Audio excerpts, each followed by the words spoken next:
It's the weekend and you have financial questions that need answering. That can only mean one thing. It's time for Jill on Money, the show that takes the mystery out of your finances. Here's your host, Jill Schlesinger.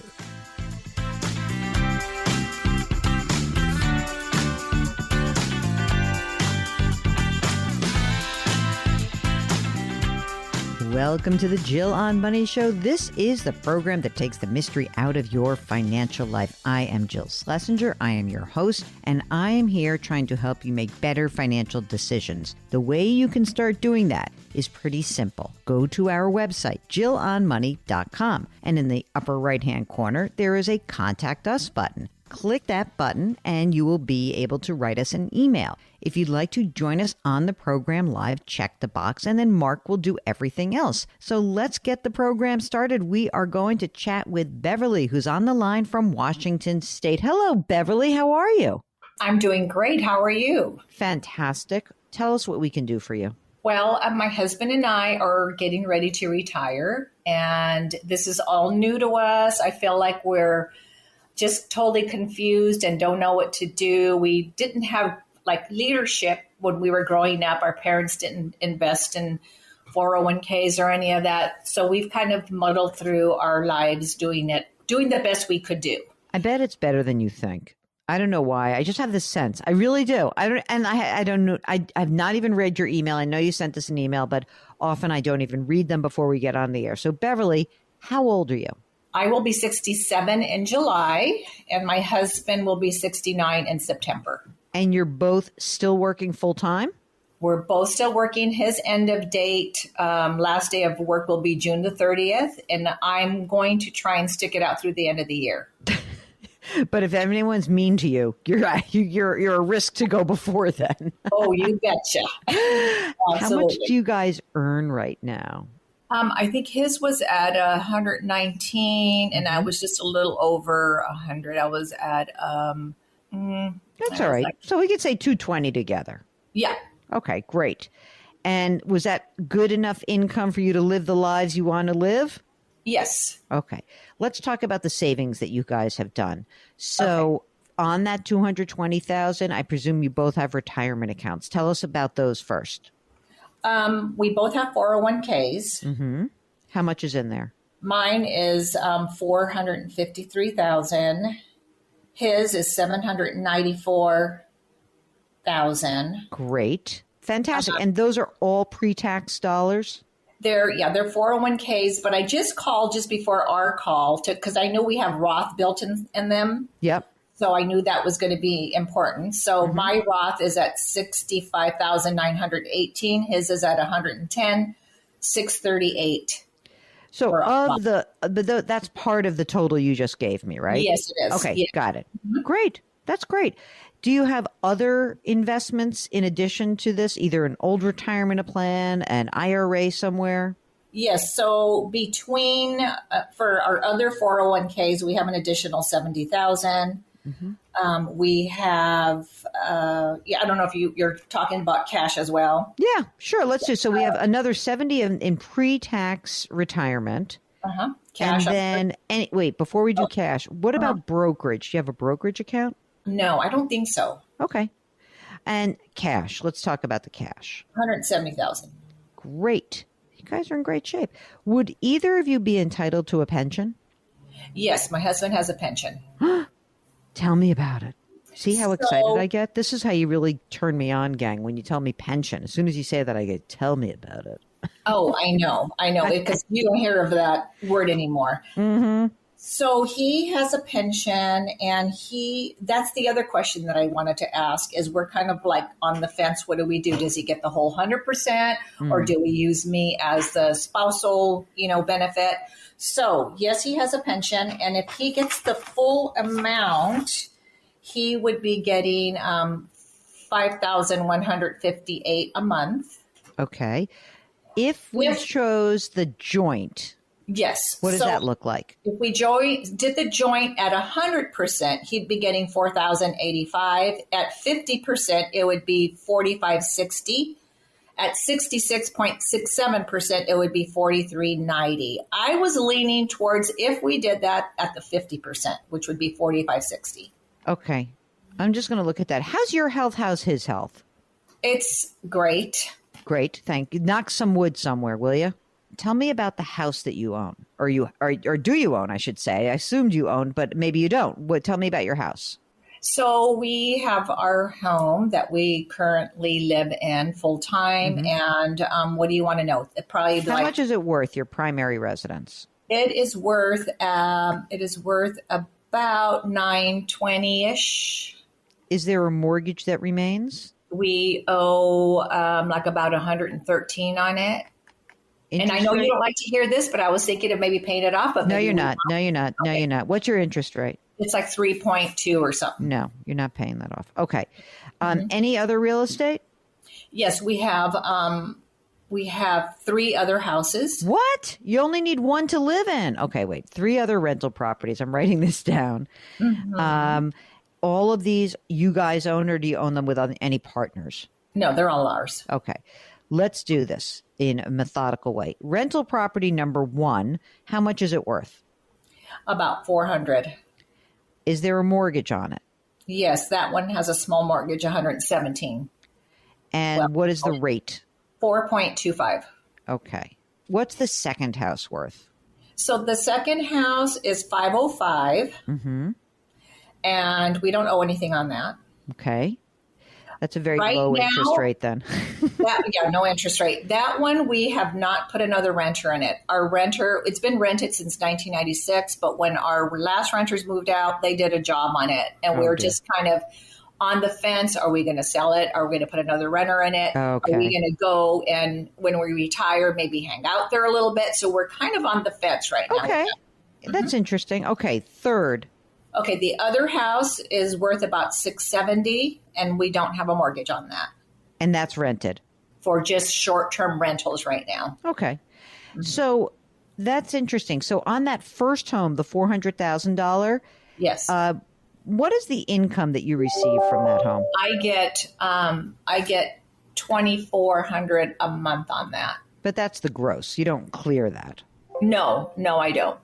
So if I were to look at your current spending, what do you think you spend or you'd like to spend as you are now, here it is, 2024, you're going to retire. Do you know how much money you need to spend? I'm thinking we've not sat down. I've just kind of thrown some numbers and mentally looked at things that, what our budget should be. I'm going to say about $7,500. I'm going to say 8 because I'm going to give you a little boost there. Okay. $8,000 a month. And they're still good. By the way, they don't know at all what they're doing. They have a $5,000 a month pension, $1.5 million saved, $1.5 million in rental properties. I know. I am about to kiss you, Beverly, because you're so fabulous. You really are. You guys have done an amazing job. You have, however you bumbled through this, I don't care. You may not have had anyone to help you. You've done a phenomenal job. We'll get back to Beverly in just a moment. If you've got a financial question, just go to JillOnMoney.com and click the Contact Us button. We'll be right back.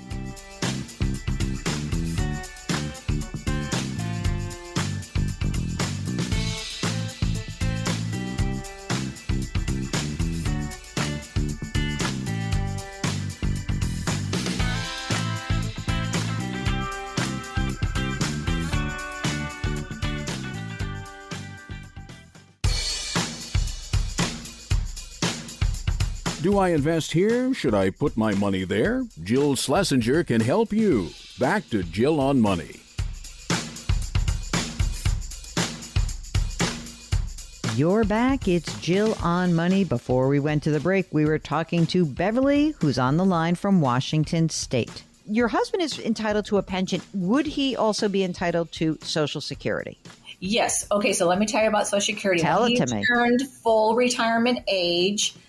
I had him start collecting on it because there's what's called a windfall. Yeah, the windfall elimination provision. Yes. So I told him, I said, you may as well collect the full amount while you can because they're going to cut it up to 40%. So he's been doing that for probably a couple years now. Okay.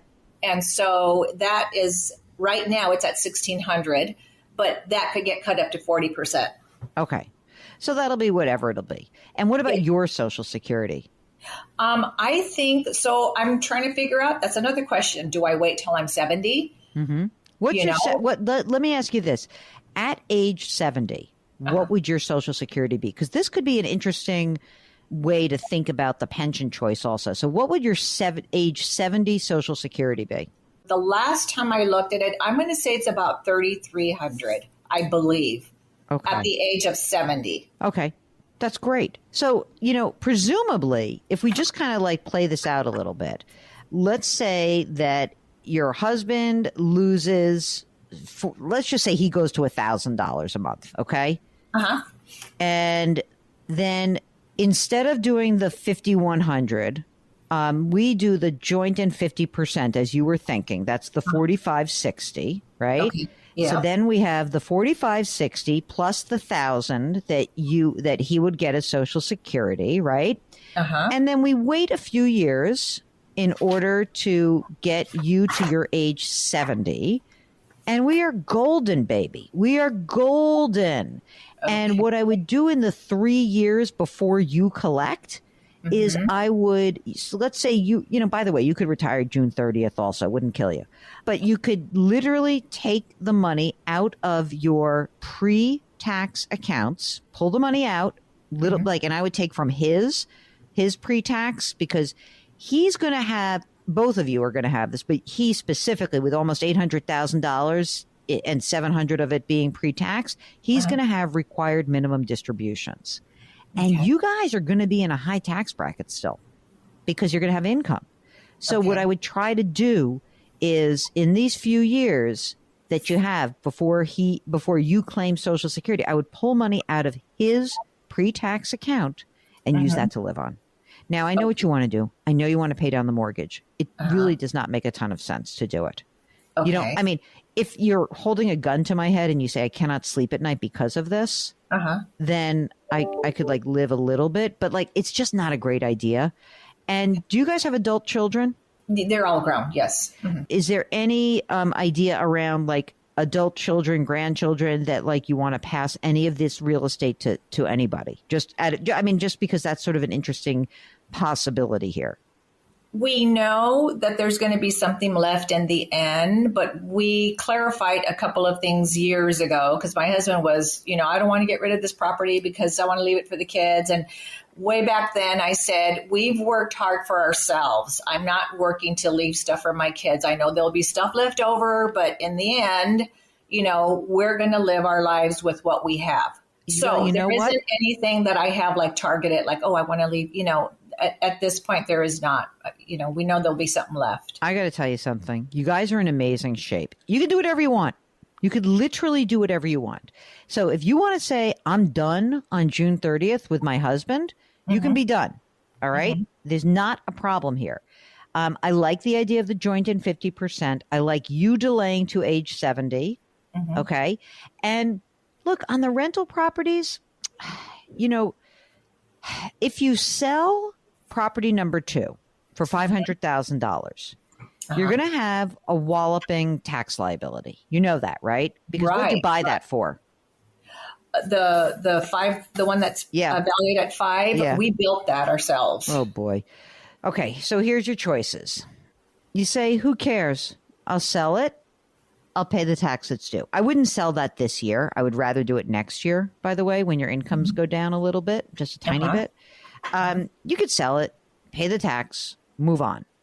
If you say that you're going to keep property number 3, the 670, and then what you could potentially do is if you wanted to sell your primary residence and then make the second home your primary residence for 2 of the next 5 years after that, you could potentially have a nice tax savings there. But again, honestly, Beverly, it doesn't matter. So if you paid some taxes and you weren't exactly tax efficient because you want flexibility and you like your second home and you like your primary residence, then you can afford to do this. Given that they're in such good shape, any objection to taking the full survivor benefit? It's only $500 a month, I think. Well, I was thinking about that. The differential of that $500 a month, the only reason why you would not do it is you think for some reason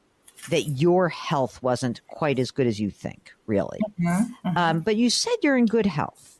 And I mean, you could, here's the difference. You have security knowing that you will have this income for the rest of your life. And what you give up isn't so big. It really is not. So if you want it to be, I mean, look, it doesn't really matter because you have so much money and all this equity. So I don't think it does make a big difference. But if you said, well, it may not be financially the smartest move, because it probably isn't, because probably the 50% is a better deal for you long term, because for that haircut that you take, you don't need it because you have the security. But if you just wanted it, you can just take it and say, so what? So it's $4,000 a month plus his $1,000 plus my $3,300. Our lives are set. We could like rock and roll. And if at any time we feel a little bit like, oh, we want to spend more money, or we have 17 grandchildren, now we want to start gifting, you can sell one of these houses, you can gift money. But as you said, look, you're young now. I hope you have 20, 30 more years where you're just going to have fun. And if that's the case, you can spend some more money, you can gift some, but none of these decisions particularly is going to impact your life. Okay, great. I have one more thing I want to mention. I mean, I have several things, but I'm trying to like get everything out there. Sure. So we had one of our other houses, we had 5 houses, but we're coming up on 2 years where we sold it and we are carrying the contract on that. So you mean you're holding the mortgage? We're holding the mortgage, yes. Okay. What's that liability? I think the balance is like about 240 some. And the reason why I did this is because I feel that I mean, if they decide to not pay 3 months later, it becomes ours again. So I know it's only a pain in the neck more than anything else, right? There's like a legal process and a pain in the neck. What's the interest rate on the mortgage on the note that you're holding? 5%. I don't think that, I mean, that just like, it's a receivable, right? You're going to get this money over time. It's great. It's just, I mean, it is income. You have to declare it as income.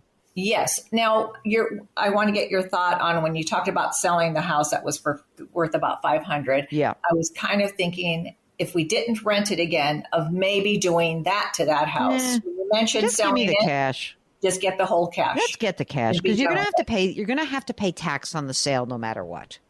Okay. So in that case, give me the cash and let's go. Okay. All right.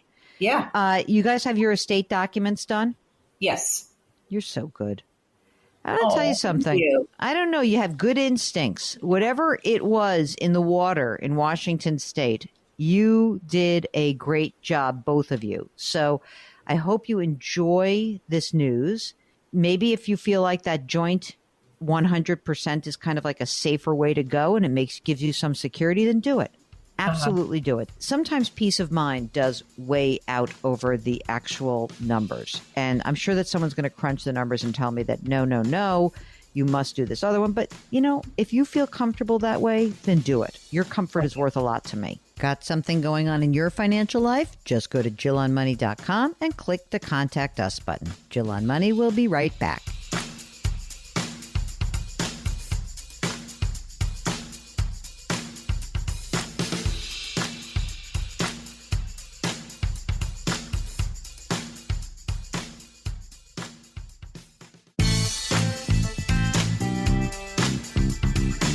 .401ks, IRAs, refinancing, she covers it all. Back to Jill on Money with Jill Schlesinger.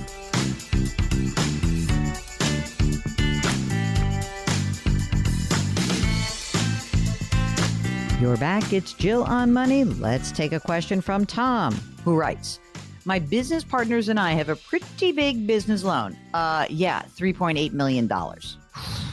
Okay, it comes due in October of 2026. The rate is pretty low, 3.76%. We can refinance it, but the rate will, pop right up to 6.5% to 7%. Now, Tom goes on and says, we are prepared to pay it off with our personal cash savings. That's soaking up a lot of liquidity. My share of the payment will be $580,000. With the mortgage payment gone, my distributions will increase by $66,000 per year. To me, this looks like a good deal. Anytime I can invest $580,000 to get $66,000, an 11.39% cash on cash return, that looks good to me. Am I missing anything here? You know, the only thing you're missing? You didn't tell me how much money you have, because the only reason that I would be reluctant to pay this off, because you're right, 6.5%, 7%, that is a real number to refinance. But I just worry always that you guys don't have enough liquidity, you guys meaning our listeners. But if you've got plenty of other money on the sidelines and you can make this happen, perhaps that's interesting. And also that your partners can do it as well. You don't have to refinance it this second, obviously. You have now a whole, year and a half, basically. That's quite a number, huh, Mark? $3.8 million. These small business loans, I think, are going to be, these are the ones that are the most problematic. The big businesses, they locked in low rates. They just floated bonds like crazy. But small businesses, you're going to hear more and more of these stories that put a lot of pressure on small business owners. Okay, this is from S, who wants financial advice for a 26-year-old daughter. My daughter makes more money than I have ever made as a community college instructor. Oh, brother. Well, that's a tough job. Anyway, S says, I have not saved, but I do have a pension. I would like to get her on the right track with her financial planning. Can you recommend a book or a podcast for young single adults just starting out and who have no financial acumen? What's the best advice you can give her to start her off to success? I don't know if she has to listen to a podcast. She could buy a book for sure, but I would just say the most important thing that your daughter can do is to kind of focus on a few goals and objectives. So number one goal that I always talk about is if she's got cash flow, she's got to have 6 to 12 months of an emergency reserve fund. She's got to have saved that money and make sure she can save 6 to 12 months of her expenses in a savings, a high yield savings, maybe a certificate of deposit, maybe a money market account. Number two, she should be hoping to be consumer and student loan debt free. So if there's any outstanding debt, she should attack that. And number three, she should start using a retirement plan. So if she's making a lot of money at age 26 and she's got a retirement plan through work, she should at least be putting up to the company match. If she can do more, great. So those are her first three, the big three. But, part and parcel to that starting off on the right track is making sure you understand where your money goes, what's coming in and what's going out. So I think that is kind of my go-to. What's that girl's book? Erin? What's Erin's book, Mark? Yeah, for the youngins out there, we usually like to recommend the Broke Millennial series by Erin Lowry. There you go. All right. This is from Catherine writing about document retention. How long should I keep statements for stock, which I sold in 2015? Those can be gone. You're done with those because you're past the period. How long should I keep bank statements for IRA accounts, which I closed in 2021? Bank statements for an IRA account, which I closed. Oh, I don't know. I don't think you need that. I think that could be shredded. It's an IRA account and it's closed. You're ready. Catherine, get that shredder fired up and get going, babe. All right. Here's from Christy, and the subject is creating a budget. Can you please advise on how to create a budget? I feel overwhelmed. By the way, I hate budgets, Mark. It's like right up there with diets.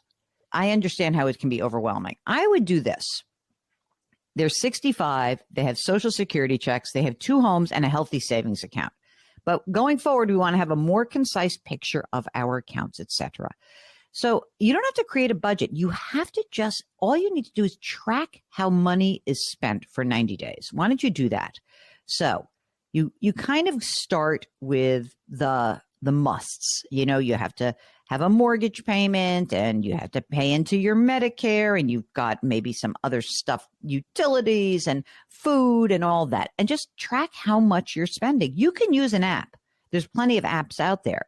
But I think what would be really helpful is just to track where your money is going for 90 days and then see if that lines up with your income.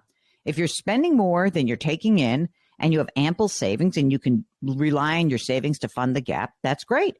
But if you don't, then we need to talk. I'd love to have you come on the air, though. Come on the air with us. Okay, by the way, this is Philip, who is a shrink, has so many initials after his name. I cannot even tell you. Here's what Philip has to say. Hi, Jill and Mark. I hope you both are well. I continue to love your shows. I recommend them to so many people. I also read your book, The Great Money Reset, and I think I'm ready for mine. I want to know if I can leave my full-time high school job. It has a pension, which I know you love, but I believe I'm earning enough in my other job, and I would like to transition to doing that solely. I just turned 46, and at age 67, when I can begin to collect my pension, it will be, let's call it $2,000 a month if I leave at the end of the school year. Anyway, he's got a whole bunch of things, but let's just look at the $2,000 a month, because let's see if he can do that. He says, I can earn $300,000 per year doing my other work. And I've got, oh, come on, Philip, I've got $5 million between retirement savings and brokerage accounts. It's a ton of money. The question remains, do I need to stay at this job or can I leave it? Leave it. Leave it. Leave it. Leave your job. Mark, even you. He thinks you're going to tell him to stay because of the pension. I could care less. You could leave and rock and roll, go forth and, make your $300,000 a year and then maybe scale back to $200,000 a year when you get to be, in your 60s, if you want. Go forth. He says, I'm pretty unhappy and I would like to be free from working for somebody. Go leave your job. Give your notice right now. It is now the end of April. Give your notice. You are not working past June 30th. Just be done. Jill on Money. We'll be right back.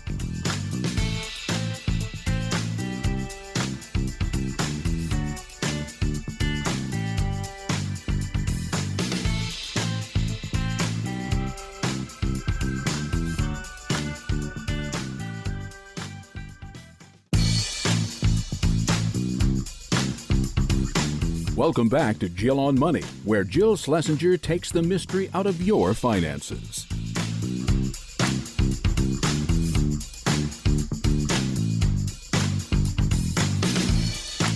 You're back. It's Jill on Money. We are here answering your financial questions. If you've got one, or if something big is going on in your life, a big decision is needed, we are here to help you out. Both Mark and I are certified financial planners. And so all you need to do is go to JillOnMoney.com, click the Contact Us button. While you're on the website, don't forget to sign up for the free weekly newsletter. It comes out every single Friday. I think it's such a great way to tune up for this weekend program. You can also check out our YouTube show. It's called Jill on Money, powered by The Compound. And that's where we do all sorts of fun types of videos. So check that out. Let's take an email. This is from Walt, whose subject is, now what? Hi. I saved up a nice nest egg in a brokerage account and traditional IRA, Roth IRA, self-directed pension, and cash accounts. The majority of these accounts are managed. The last few years, I seem to be getting hit with very large tax bills as the investment advisor moves things around. My wife is 42 and I am 55. We're both working. We plan to retire in the next couple of years. The 4% rule would create more than the $120,000 we plan to retire on, and Social Security would just be a bonus. I think it's time to transition. I noticed I didn't mention the name of the firm because I don't like to make enemies. I think it's time to transition from a firm that everybody's heard of and create a 3-fund portfolio, but I could use a few pointers on how to do it. Okay. First of all, you don't have to just use 3, but I think that many of the investment advisors out there, for some reason, think that they sort of approximate doing something by moving crap around. And so I hate large tax bills on brokerage accounts. That makes me insane. So if you would like to manage these accounts yourself, there are 2 things that happen by making that transition. One is you're going to just reduce the actual fees involved. And the second thing is that it's all on you. So you're going to have to manage the funds. You're going to have to trust yourself not to screw it up. You're going to have to be the one who is holding on for dear life when the market craters, because it will at some point. But if you feel comfortable doing that, then what I would do is I would really try to find a place where you feel comfortable. That could include any kind of service where you can manage for a very cheap price. So we're talking about Fidelity, Charles Schwab, Vanguard, T. Rowe Price. These are places, E-Trade, which is now part of Morgan Stanley. These are the places where you can buy, 3, 4 funds, let them do what they're going to do. And Then at the end of the year, what you probably will try to do yourself is harvest any tax liability. And the only change that you would make to the current brokerage account might be that if there's any losses, you'll want to try to harvest those. But if it's all gains, then I'm a little worried that maybe I wonder if the funds that are inside of that account are throwing off taxable income or capital gains liability. So, I'd love it if you could follow up with us, Walt, because that would help us determine exactly why this account is generating such a big tax bill. So we don't like to move things around. And this is also one of those fallacies. I always love when someone sent me a note and said, oh, I read this article that said that people don't actually incorporate inflation into their planning. And I wrote back, no kidding. They don't incorporate inflation, nor do they incorporate taxes. And these are two big areas that take a bite out of all of your saving and investing. So you have to account for it. And now Walt is going to figure out a way to do it. So I like the idea of managing it yourself, but I'm hopeful that, you don't shoot yourself in the foot, because that can happen too. This is from Deborah, who writes, I'm almost 71. I'm freshly widowed, no debt. I own my own condo. It's worth $425,000. I own my car. And here are my assets. Multiple CDs that are now earning about 5.25% to 5.5% from 1 year to 18 months, $610,000. Yowza. That's a lot of money in CDs, right? Okay, what else? There's an emergency fund, $46,000. A high yield savings account holds that emergency fund. Okay, there's income, Social Security of about $2,300 a month, pension of a little more than $1,400 a month, an IRA of $86,000, some money in a Vanguard money market, some money in a Vanguard ETF.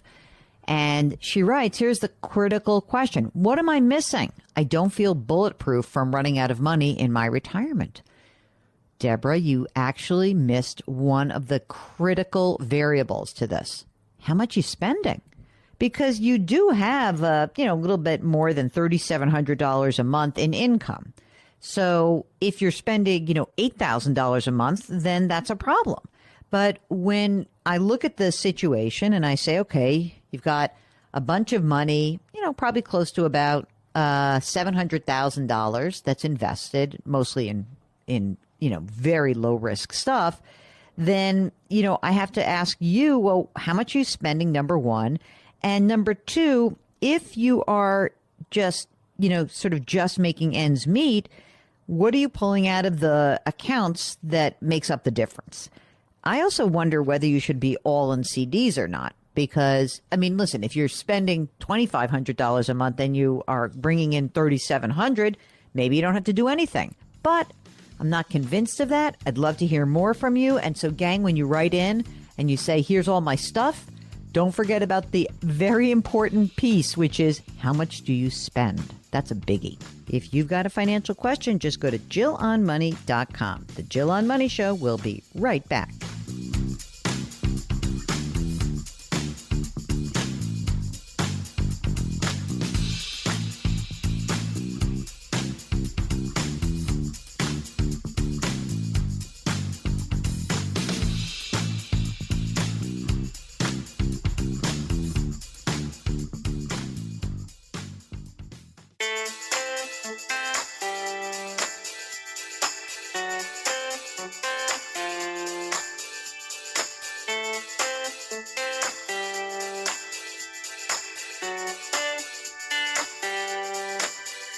You're back. It's Jill on Money. And as we finish up every hour, I always like to do an email, squeeze an extra one in if possible.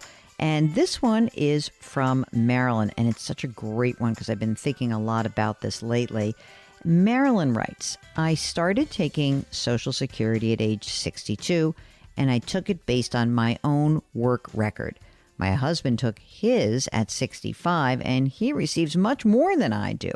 Am I able to switch now to receive the benefit from him instead of me? Well, Marilyn, a couple of things.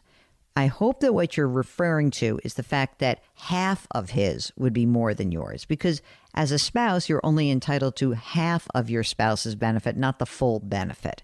And maybe that is you. So that could just be that he made a lot more money than you made. But when you think about Social Security, of course, there are so many people who take it as soon as they can at age 62. And the problem is that when you do that, your benefit is permanently reduced. So obviously, we'd always prefer people waiting until their full retirement age to claim their Social Security benefit. Let's say you've received this benefit and it's just 12 months since you made the election. You could file for a withdrawal of benefits and you'd have to use a special form SSA-521. In this scenario, you've got to pay back everything you have already received from Social Security. So that presumes that you actually have the money on hand to do that, which I don't know if you do or not. If it's been more than 12 months since you did start that Social Security benefit clock, then you're going to have to wait until your full retirement age. That's probably 66 or 67, depending on your year of birth. Now, here's what happens. If you temporarily suspend your benefits after your full retirement age, you will earn delayed credits that might boost your monthly payment to more than half of what your husband's benefit would be. The best bet is to go to Social Security, and honestly, maybe just easier to do this by phone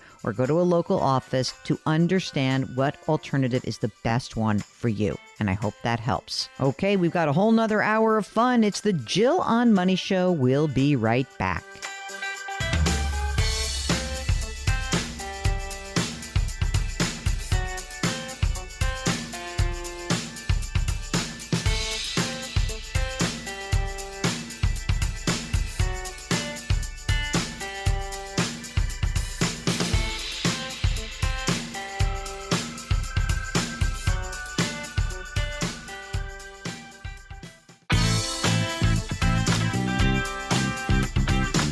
It's the weekend, and that can only mean one thing. You're listening to Jill on Money, the show that takes the mystery out of your finances.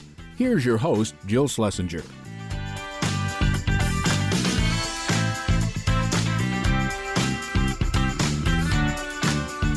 You're back. It's Jill on Money, the program that attempts to take the mystery out of your financial life. And we do that by having you do just a little bit of work. That work is not really work. It's what you do all day long. You go to your favorite web browser. You go to JillOnMoney.com. That's our website. That is where all of our content lives. Now, you get there. You check out all the fun stuff. You see that we have a free weekly newsletter. Sign up and get it. You see that we've got podcasts, 2 other programs, a video section. We've got a blog. We've got resources. Wherever you go on the website, there's also a Contact Us button. Click that button to ask us what your question is, and we would be delighted to answer it, or we would be happy to schedule a time for you to come on the air and tell us your story yourself, which you know I love the most. That's always the best for me. You can also buy my book, The Great Money Reset. Now, this is the book that I wrote after all these conversations with you all about the changes you were making in your lives and how to make really smart decisions about what you really want to do without blowing up your finances. Let's get this party started. Let's go to Linda from California. Well, I'm calling for some maybe strategic guidance. My husband and I are a little different than some of your callers. We actually are already retired. We did the Great Money Reset, read your book, loved your book, lived your book. And Excellent. now we're now retired. We live in Colorado in a mountain community. My husband is 67. I'm almost 60. I retired in late 2019. So it's been about 4.5 years, and we've been travelers, global travelers, I should say, for about 2.5 years of those 4 years. But we're back home for the foreseeable future, and have been spending and enjoying a good amount of our retirement, but want some guidance on where to go next, and if we're doing the right thing. Okay, that's great. And are you, either of you or both of you, entitled to pensions? Yes, I am. Thank God. Yes, I have. I can take my pension now, but I've determined I should wait. And so, if I take it at 64, I'm entitled to, let's call it $62,000 a year. Mm-hmm. If I take it at 65, it's about $66,000 a year, and so that's not too much of a difference. And that's considering joint survivor at 75%. Yes. Gang, everyone who's listening, when we talk about joint survivor, often when people have pensions, they're choosing a pension amount that is based on either your own life, basically for the rest of your life, or your life, and then some more money that would go to your spouse if you predeceased your spouse. And in Linda's case, they're choosing, they will likely choose this joint and getting 75% for the survivor. So how about your husband? Any pension for him? No pension for him, but he has a small Social Security benefit, and that's about $18,000 a year. Our plan is that when I hit my full retirement age, he then takes half of mine. So his starts next month, and we'll use that for healthcare and extra things. I plan to wait to take my Social Security until I'm 70, and that's about 49 and change a year. 49,000 a year. Yes. Okay, yes. got it. Okay. But that obviously will go up. Right. What about your general savings, investing? What have you accumulated in addition to these streams of income? Yeah, if you would have asked me last week, it would have been about $1 million. But calm down with your market. Yeah. I know. I know. I'm a financial nerd. I look at those things. We have almost about $1 million now. I totaled it at 986. I have two IRAs. They're both traditional at 879,000 total. I have a Roth at 58,000. My husband has a Roth at 26,000 because we were living on some of his traditional since I couldn't take it. I wasn't 59 and a half yet. We have HSA of about 12,500. We've been using that for health insurance, but until next month, my husband starts getting his Social Security. We keep very little cash. I know Mark's going to cringe. We just have about 10,000 in cash, but we have no debt other than our home mortgage. We share one car. It's fully paid off. And we've got fantastic credit scores. So I figure have other places to get cash if we needed to. But that is one of my questions. Should I sell some stock to put a little cash in our investment account to keep it there? So that's about 986. And then we do have a home. Nice thing about it is raised in value. It's worth at least 1.3 million right now. Yeah. And we have a mortgage left of only about 507,000 to date, and it's at 3.19%. Okay. So the one thing that I should say is that we are talking about selling our home in about a year and buying a smaller home down in Metro Denver, but we'll be able to buy that with cash. So I think that will that's probably a smart financial move that will allow us to, not take as much out of our retirement savings until I start hitting some of these other benefits. Yeah, exactly. So did you plow through a whole bunch? You said your husband had a retirement account. So since 2019, right? What did you guys do? Did you just plow through his deferred compensation or 401k or IRA? We went through his IRA, and then I should say when we were traveling around the world, we rented out our home, and so we had a chunk of money that we were netting several $1,000s a year renting out our home, so that helped fund us as well. Oh wow! So what is it that you think you need in terms of the expenses right now, and include the mortgage and everything? What do you think is your burn rate? What do we need to bring in every month? Okay, you're sitting down, Mark. We still like to travel. We ski. We're super active. We ski. We scuba dive. We travel. We have a grandchild and a daughter. Launch. We probably go through, I would say, including all those things, $11,000 a month. Yowza. Yeah, I know. We're having a great time. I bet. But you're going to run out of money. Well, I figured that's why I think next year we should get rid of the home and go into something smaller. And then that's going to really, crank us down quite a bit. And I think that, we've been doing more active traveling and things because my husband is a little bit older than me. And so I want to make sure that we can do these things while we're enjoying, we're all healthy. What would your pension benefit be if you just did your life? Gosh, I'd have to look that up. I mean, let's look that up eventually. So you don't have to do that right now. I guess what I'm wondering is this. Yeah, it would suck if you died, believe me. And, he was destitute. But, like statistically, I'm looking at the situation. I'm like, wait a minute. He's 67 and a man. His life expectancy is like much reduced than yours, unless you're telling me you have a terrible health condition. No. I guess I would. All right. So I would look at a couple of things. I would start to look at what happens if I did joint and 50%. Could we boost your pension amount up? That's number one. We'll get back to Linda in just a moment. Go to JillOnMoney.com, and in the upper right-hand corner, you will see that we have a Contact Us button. It follows you wherever you are on the website. And if you've got that up, you write down the email, tell us what's on your mind, and don't forget, if you'd like to join us live, please check that box, and Mark will do everything else. This is the Jill on Money Show.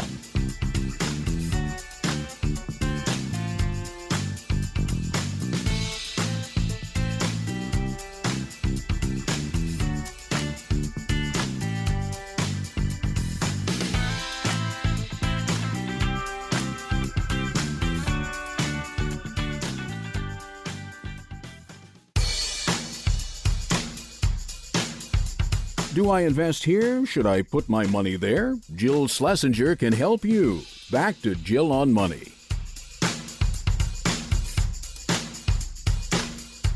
You're back. It's the Jill on Money Show. This is the program that is trying to help you make better financial decisions, or at least big real life decisions, using your money to help you out, or at least making sure you don't blow through all your money making big decisions. If there's something percolating in your life and you'd need some, I don't know, either a pat on the back, a boost up, you want to have a reality check, why don't you get in touch with us? Just go to JillOnMoney.com. Click the Contact Us button, complete the form. Now, that's your email. We'll get that. We read emails all the time. But if you'd like to join us on the air live, check that box. Mark will do everything else to schedule you. It's a much greater experience for all of us because we can ask all of our nosy follow-up questions, which are many, as you might imagine. All right, while you are on the website, there's all this great content, and there's also our service called Jill on Money Live. Now, this is a subscription service, so it's going to cost you a few bucks. It's not that much. Don't worry. I mean, really, $35. And you know what you get? You get 4 quarterly live webinars, which is a really fun thing to participate in.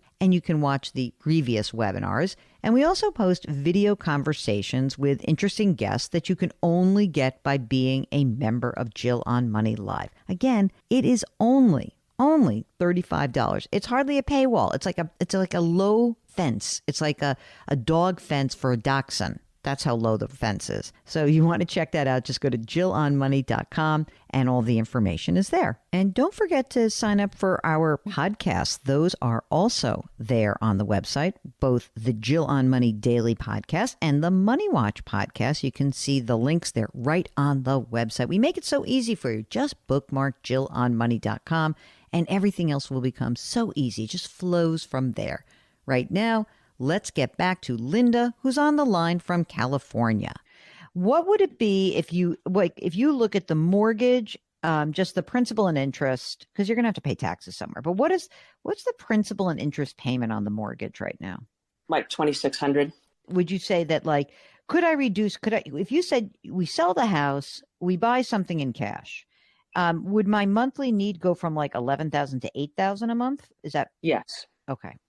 Or probably, yes, very easily. Okay. Yeah. I'm thinking our carrying costs, because we live in a mountain community, so we have higher homeowners insurance. We have other things, we're on a propane, we're on a well and all the things. So we're probably burning $4,000 a month being in this home, including property taxes. Okay. All right. That's a big deal, right? Yeah, it's a lot of money. Yeah. So I think, okay, so if you're willing to do that, and you're willing to say, all right, I'm going to sell the house. I got the equity.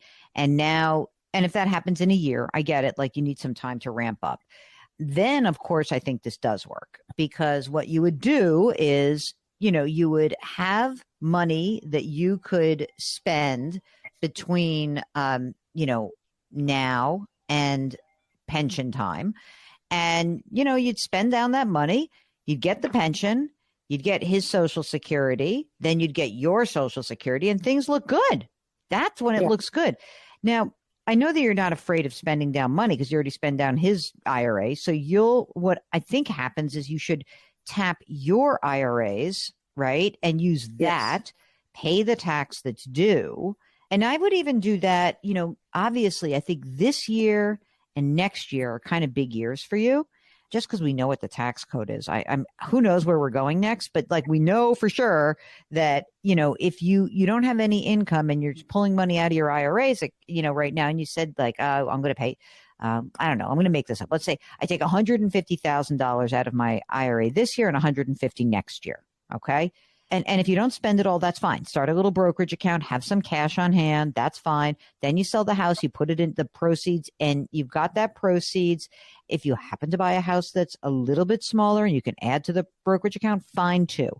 But at that point, if you're at $8,000 a month, right, and you've got his Social Security, and then you've got let's see, 2 or 3 more years to your Social Security, you'll just have to keep, pulling some money out of the IRAs to fund the difference. But, it's going to dwindle down. It's going to be a little scary. I'm going to tell you that right now. Yeah, I'm actually okay with that. And I realize that, but yeah, you're kind of going where I was thinking. I'm thinking this year and next year, I should convert some money from my IRA. I was thinking of converting it from my traditional to my Roth, so I stay in the 22% tax bracket. But you're saying I should actually just pull it out and pay the taxes and be done with it, just to pad an account for. Yeah, you're going to need the money. You're going to need the money, right? You're going to need to be able to spend that money. Also, like, I don't see why we would pay. I don't think you should convert it because you don't have the cash on hand to convert. So I'd rather just have it. Yeah.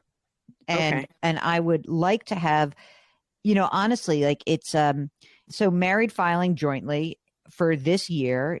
What keeps you in the 22% bracket is income of up to $201,000. Right. Okay. Then I would go right up to the top of the 22%. I'd take out the money I need. If I've paid the tax at 22% this year and next year, that's fine. And if you don't use all the money, don't feel like you have to spend all the money. But no, I'm not going to. Right. Yeah. And then you have some money in cash, have a little brokerage account. Where are these Roths held? Everything's at Fidelity. Perfect. I think at that point, then, I would just build up a nice little brokerage account at Fidelity, keep a little extra money in cash. And then I want you to get back in touch with us because I really would love to know, number one, what is the pension of a joint in 50%, right? And what is just your life? Like your life with the survivor benefit. Sometimes they do like a period certain where you get a certain amount of money for a certain number of years. I'd love to see a listing of all those pension options. Okay. Estate documents and all that fun. Yeah. All right. Yeah. We have a daughter. She's launched, ready for grandchild number 2 in another state. But I did have one other question, though. You said that $150 a year or whatever to take us just to the edge of that 22% bracket. You said only for 2 years. So is that because the tax laws are changing in 2 years? I said at least for the next 2 years because that's where we know what the tax rates are. But if something resets, then we'll make a different decision. But you would start to just, you take out because if you don't need to take more out, or if you could take a lower amount out, if the tax brackets change, we might shift the strategy a little bit. But all I was saying was, while we know absolutely what the tax brackets are, we might as well take advantage of it. I love that you guys are you have no, we've talked to people so often where they just get freaked out about spending down. You are not freaked out. You're like, I don't care. It's good. We are living our life. We went to 25 countries on 5 continents and we're still married. Oh my gosh. So give us some of the couple of the greatest places. Part. Let's get to the good part. This is always what we love to do. We live vicariously through you. So tell us about some of the places that you love. Give us your top 5. Ooh, 5. Give her 3. Do 3. So vacation planning. Vacation planning tips. I would say New Zealand, Australia, Africa. We've been there twice. Love Africa. And then Morocco was a pleasant surprise. Really cool. It was like living in Indiana Jones movie. Oh, I like And- that. That's an interesting idea. I've heard very good things. I'm planning a trip to India. Have you been? Ooh, no, haven't been to India. We're talking about Galapagos for our 30th wedding anniversary coming up. But my husband, we love Spain. I can say we of course we love Europe. It's amazing, but we like staying in places, not going somewhere like one day. My husband walked across Spain 500 miles on the Camino de Santiago. So that was I know people really who did that. That sounds like an incredible, incredible trip. yeah, he's doing it again in 25. He's a very spiritual man. He's gonna be all gurued out, and he'll be taking the walk with everyone else. So that's good. With all the people before him, that's wonderful. Well, Linda, we can't thank you enough for joining us and sharing your travel tips and also your story. So good luck. Let us know how that. Just follow up with us about some of those pension calculations. I'd be interested to see what it does to your actual annual benefit, because I think that could be another way to boost up some of your income. Okay. If you would like to join us on the air, all you need to do is go to JillOnMoney.com, click the Contact Us button, complete the form, and we'll do everything else. It's the Jill on Money Show, and we will be right back.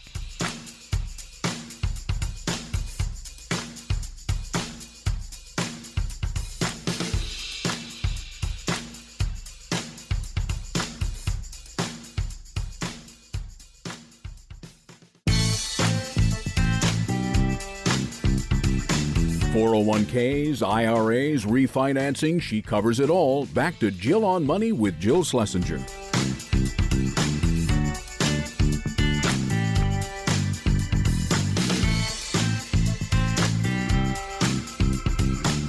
You're back. It's Jill on Money, and we need to do some emails. Let's take this one from Kim, who writes, Dear Jill and Mark, I love your podcast and your books. I've learned so much from you both over the last couple of years.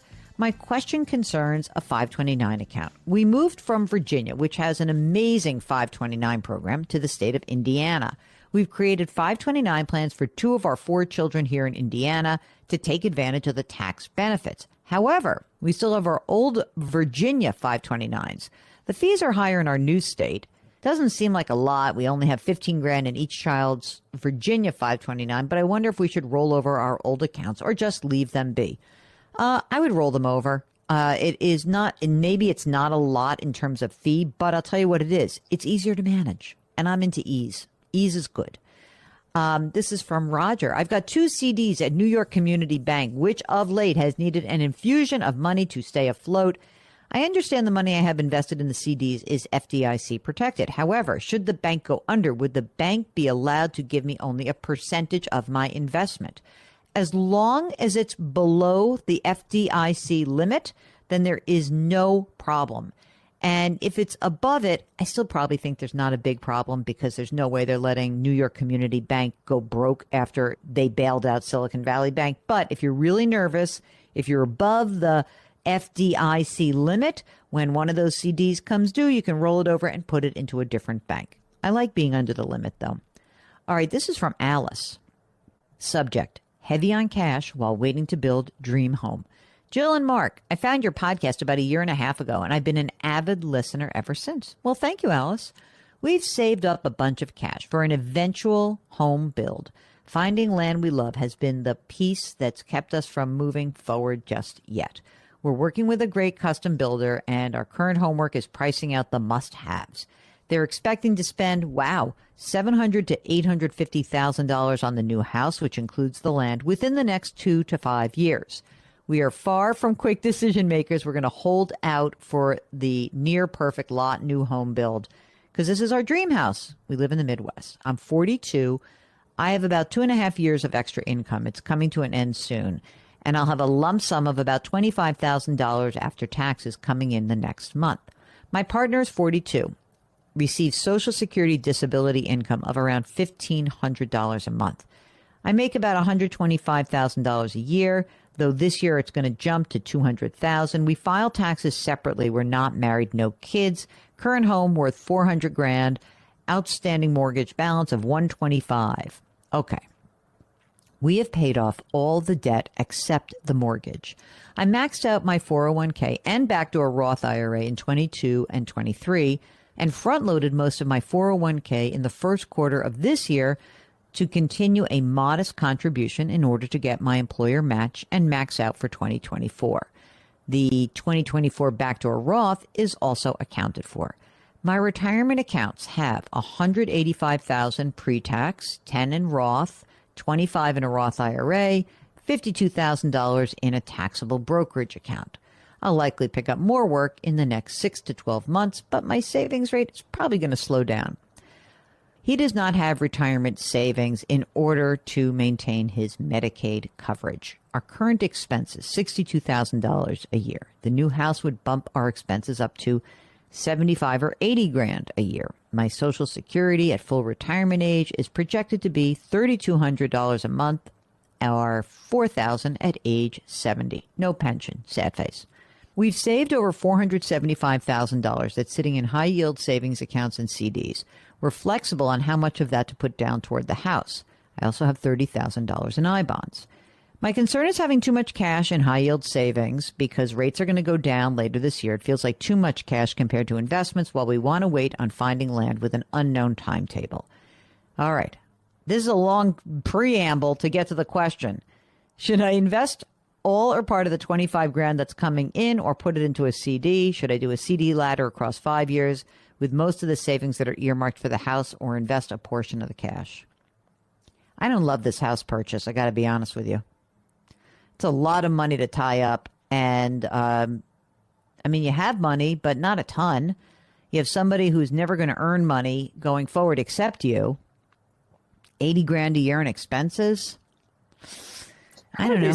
I'm just curious how they saved nearly $500,000.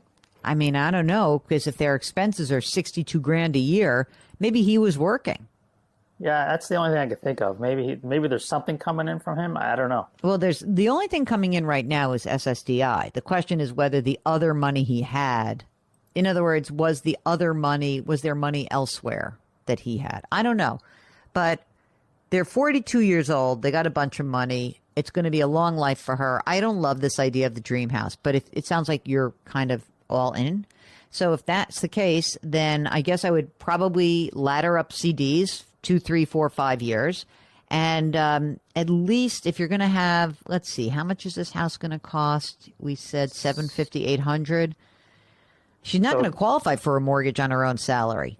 But is the thinking they're going to put down, like they got $475,000, they're going to put that down, and then the proceeds from the house that they currently have? I guess so. They're going to want to own the house outright, I guess. So I guess it's okay. I like that cash, man. I wish I could just put it to work and stay in the house, but dare I dance on their dream. So I'll tell you what, if you sell the house and you can then use that to add to the purchase of your new dream home, then I would at least have like $275 in the CDs, and then I would try to invest $200, and with the 25 that's coming in. What do you think, Mark?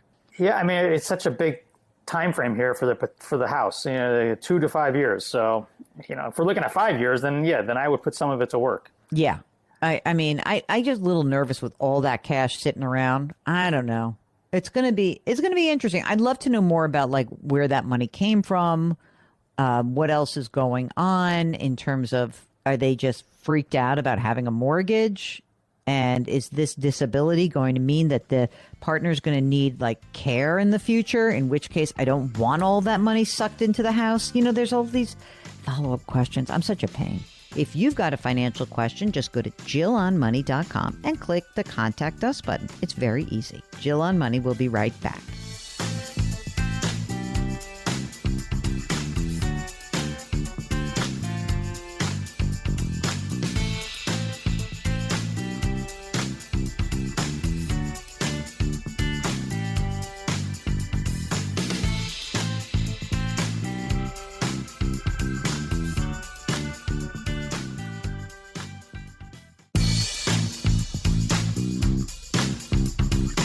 Welcome back to Jill on Money, where Jill Schlesinger takes the mystery out of your finances.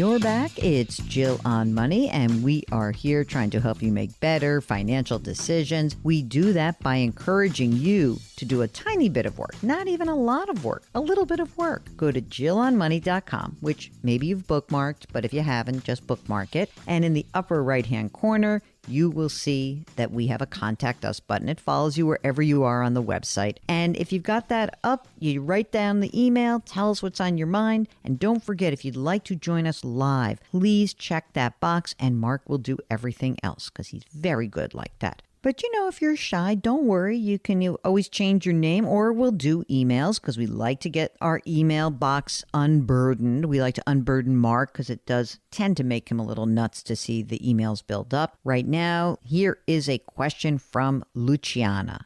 Hi, Jill and Mark. I've been listening to your program for the last few years, and I'm thrilled that you still have kept the program going post-COVID.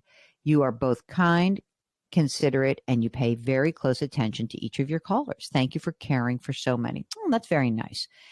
I know you can help us stay calm with the next phase of our financial retirement, so we just need your advice. My husband will soon be 62 in October. I am 59. We both work, but my husband has had some health issues, and we are thinking that he should retire at age 62, so in the fall. He earns $100,000. He's got a traditional 401k, $450,000. I earn $125,000 with a 12% bonus that I've been lucky to receive for the last few years. My 401k is $950,000. About $100,000 of this is Roth. We have $100,000 in savings. Our home is worth $750,000 with just $60,000 left on the mortgage at 3.125%. I know, Jill, we're not going to pay that off, LOL. We also have rental property. Wow, $700,000 is the value. It's a 4-family with a $450,000 mortgage balance at 6.125%. We've got great tenants, and we net just under $2,500 a month.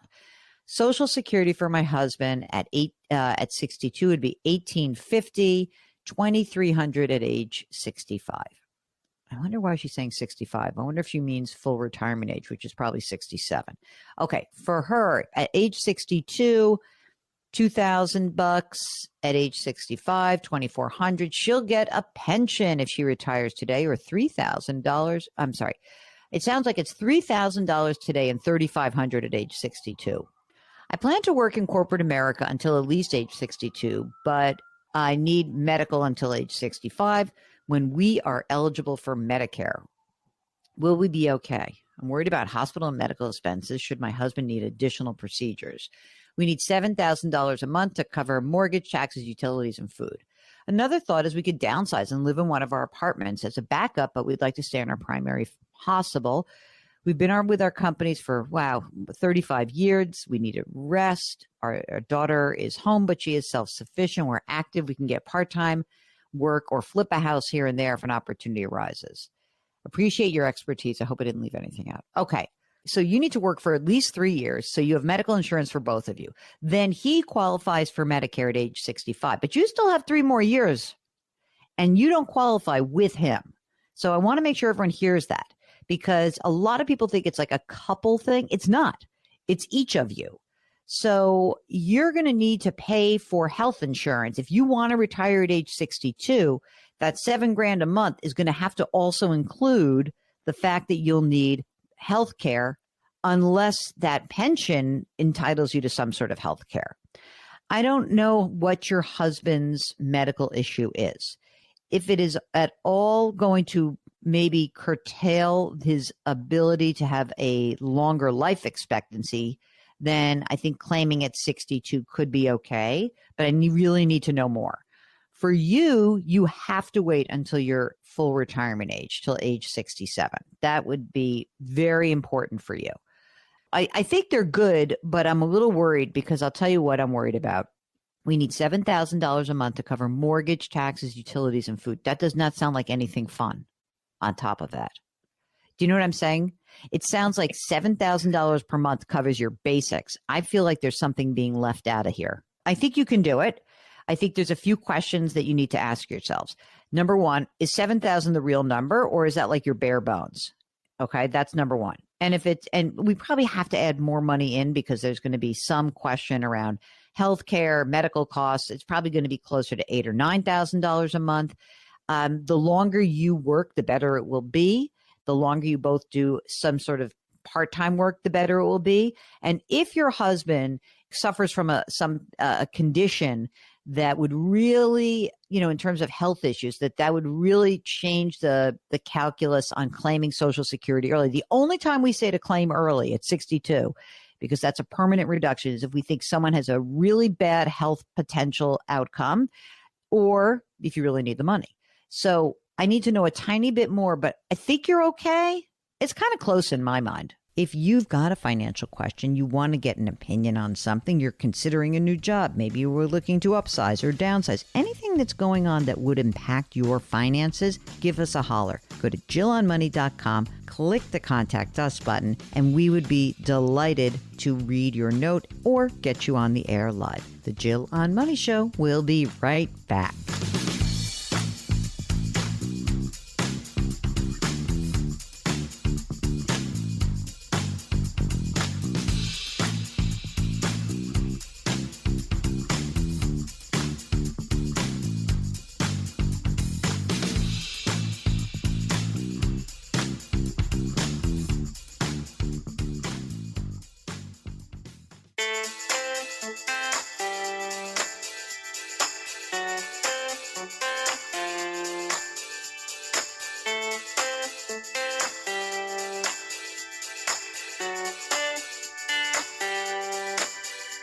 You're back. It's Jill on Money, and we are here trying to help you make better financial decisions.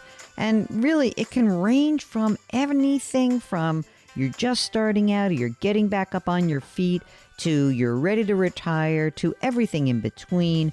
And sometimes the questions may seem a little bit foreign to some of you who are listening, but settle in. These situations are always interesting, and I always love to hear the stories. That's what's most exciting about this program, for me at least, is your stories are all unique. It's so great, and you'll hear that the application of the knowledge that I have as a certified financial planner, it's different based on your own situation. So that's why we really encourage you to get in touch with us directly. I mean, it's wonderful to be a voyeur. I'm a voyeur too, but it's so much better to figure out what's going on for you specifically. And you can do that by going to our website, JillOnMoney.com, clicking on the Contact Us button, writing us a note. And if you'd like to come on the air live, then just check that box. But you can always send us an email. This one is from Elm, who is writing, what is the best method of funding a scholarship using estate money? Okay, here is a great example of how I would love to ask many more follow-up questions. If you want to fund a scholarship, it is based on where you want to fund that scholarship. And maybe if it's a university or a college, they'll help you fund a scholarship. However, if you've got an estate where they are actually prescribing that you should be funding something, then you use the document to kind of help you get there. Again, without all of the information, what I can be clear about is to say that you can follow up with us, but you can also talk to an estate attorney, whoever drafted the document where you're talking about the distribution of this, or talk to the institution directly, or bring them together and get a game plan together. I think that will kind of get you where you need to go. All right, that's it. That's the program. Our music is composed by Joel Goodman. Mark Talercio is our executive producer, and Webb King. Please do something nice for someone else today. Change your work, change your wealth, change your life. Thanks for listening. We'll talk to you next week.